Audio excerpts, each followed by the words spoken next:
stop and think. See, that's what you want to do with your docs.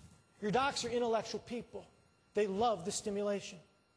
I have a survey that sits in my office from one of the large pharmaceutical companies that still today says the top 3 things, one of the top 3 things docs look for from a representative is to be engaged in in-depth discussion.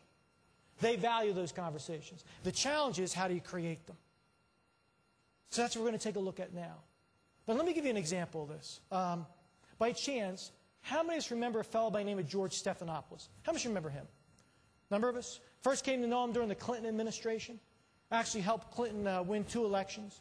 Halfway through Clinton's 2nd term, he left due to health reasons. He then wrote a book called All Too Human, became a political analyst, university professor, and now he hosts one of those shows on Sunday morning. Now, the reason why I bring him up is one of his talents and an interview that happened with him a number of years ago.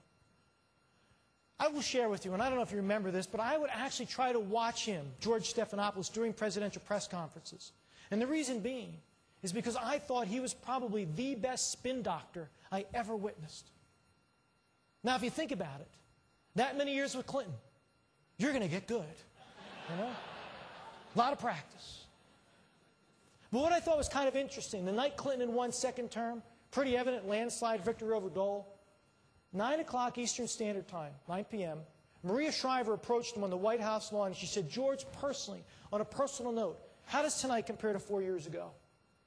And what I thought was pretty fascinating, live primetime TV, the ultimate spin doctor was speechless for a good 4 to 5 seconds because he had to think.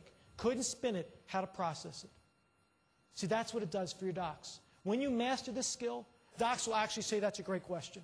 If appropriate, they will actually bring other docs into the conversation. The question you just asked me, ask him or her. I want to hear their answer.